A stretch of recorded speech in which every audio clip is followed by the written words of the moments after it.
Air conditioning has become an essential part of our modern lives. Whether it's at home, in the office, in shopping malls, or in your car, it's hard to imagine summer without it. Yet very few people really understand how air conditioning works. Is it just blowing cold air inside? Does it magically make heat disappear? Or does it have something to do with special gases and physics?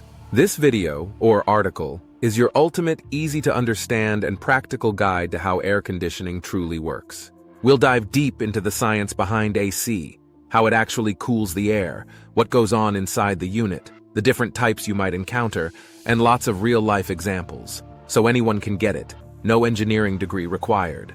1. Why do we even need air conditioning? Imagine it's the middle of July, outside it's 35 degrees Celsius, 95 degrees Fahrenheit. Your apartment feels like an oven, and you're sweating even when you're doing nothing. That's when the thought of air conditioning becomes a lifesaver. But AC isn't just about comfort.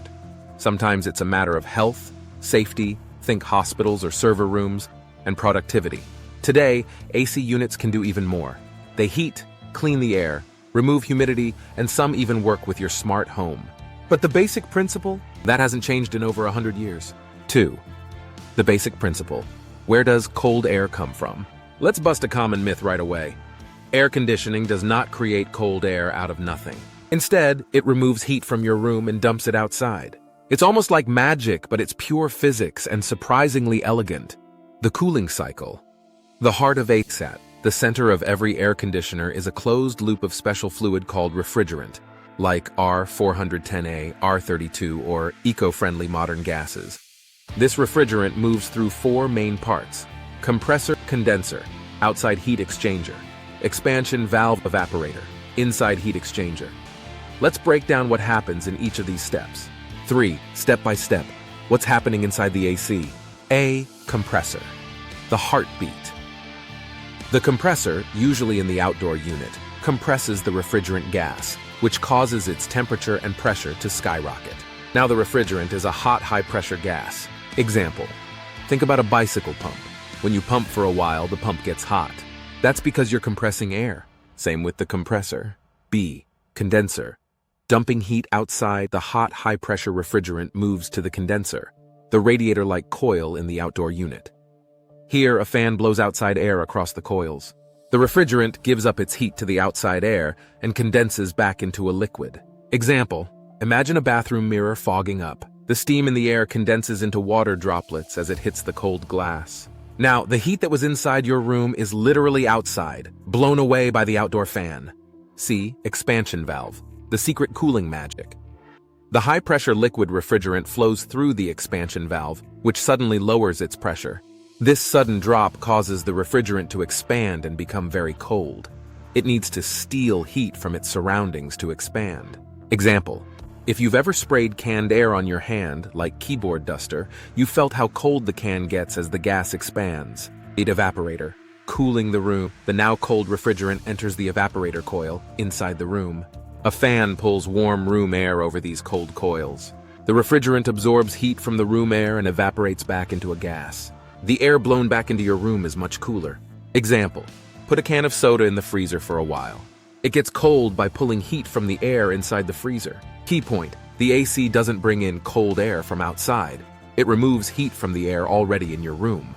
E. The cycle repeats. The refrigerant, now a low-pressure warmed gas, returns to the compressor, and the whole process starts over. 4. Real-world examples. AC in everyday life. Example 1. Split AC in an apartment. You have a split AC, 1 unit inside, 1 outside.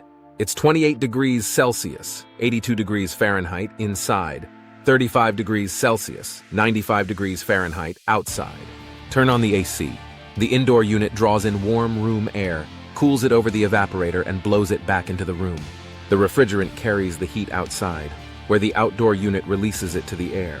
After a while, your room is a comfortable 22 degrees Celsius, 72 degrees Fahrenheit, while outside is still baking hot. Example 2. Car air conditioning. Car AC works exactly the same way, just on a smaller scale.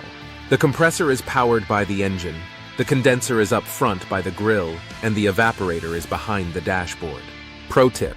If you use the recirculation mode, the AC chills the already cooled cabin air even faster, rather than bringing in hot outside air. Example 3. Portable AC. Portable ACs, those boxy units on wheels, do everything in one device. They blow the hot air outside through a flexible hose, usually through a window. Downside, they're less efficient, since some heat stays inside and the room can develop negative pressure, pulling in hot air from other places. Types of air conditioning, which one do you need? A. Split air conditioners, 2 parts, indoor and outdoor unit. Efficient, quiet. Can connect several indoor units to one outdoor, multi-split. Cons. Higher price, requires professional installation, drilling wall holes, condensate drainage. B. Portable AC, all in one box, exhaust hose out the window. Cheaper, noisier, less efficient, but easy to set up.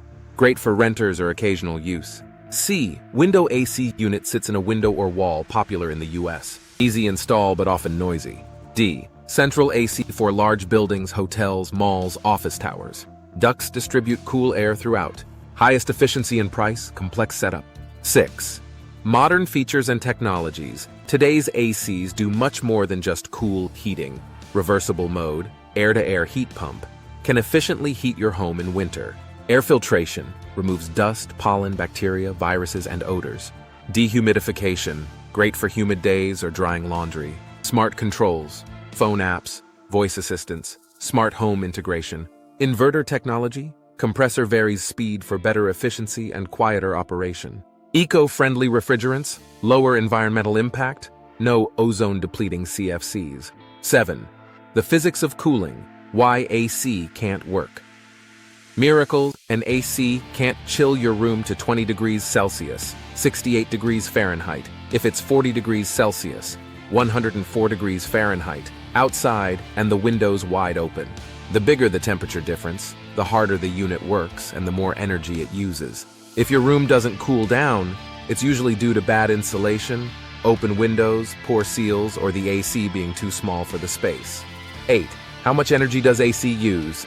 Worried about electricity bills? Modern ACs are much more energy efficient than older ones. Power is measured in kilowatts, kW. Efficiency is usually rated as EER or SEER, how many kW of cooling you get per kilowatt used. Example, a 1 kilowatt AC might deliver 3.5 kilowatts of cooling. Real-life cost. If you run an AC for 4 hours a day, you might spend about 50 cents $1 per day, depending on your electricity rates and AC size. 9. AC and health, what should you know? Drafts and temperature shocks. Never point the cold airflow right at yourself. Keep the difference between inside and outside temperatures below 7 degrees Celsius, 13 degrees Fahrenheit. Regularly clean or replace filters, otherwise mold and bacteria can grow. Dehumidification. In summer, this makes it feel much less sticky and more comfortable. 10. Most common questions and myths. Can I run the AC and open the windows at the same time? No. Open windows just bring in more hot air and make your AC work much harder. Will AC make me sick? Not if you use it correctly. Problems come from blasting yourself with cold air, huge temperature swings, or dirty filters. Can I install an AC myself? Split ACs must be installed by professionals. Portable ones are plug and play. 11. Using AC for heating, is it worth it? Modern ACs can heat as well as cool, even down to outdoor temps of minus 15 degrees Celsius, 5 degrees Fahrenheit. This can be cheaper than using electric or gas heaters, since a heat pump moves heat rather than generating it. 12.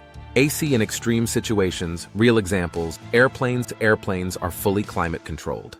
Outside, it's minus 50 degrees Celsius, minus 58 degrees Fahrenheit. But inside, it's a comfy 22 degrees Celsius, 72 degrees Fahrenheit.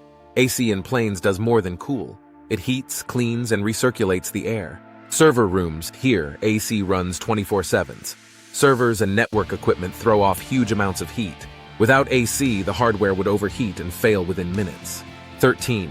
AC and the environment. Old ACs used refrigerants that damaged the ozone layer, like CFCs. Modern ones use eco-friendly refrigerants, like R32, R410A, or propane R290. There's also development of CO2-based systems, solar-powered AC, and even better energy savings. 14. AC versus fans, what's the difference? Fans just move air around, they don't actually remove heat.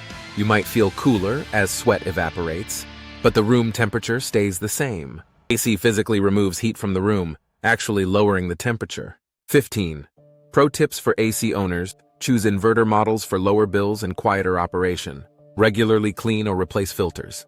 Let professionals handle installation, especially split units. Match the AC power to your room size. Bigger isn't always better. Keep the inside-outside temp difference under 7 degrees Celsius, 13 degrees Fahrenheit. Don't forget about condensate drainage. That's the water dripping out. Conclusion: AC is the key to comfort in summer and winter. Air conditioning is basically a heat pump that moves heat from one place to another. Sounds simple, but it's the result of years of engineering genius. It uses basic physics you see every day: compression, expansion, and phase changes. Whether it's your city apartment, family home, office tower, or your car, the principle is always the same. The key is using it wisely, keeping it maintained, and setting it up sensibly. Then no summer heat wave will bother you again.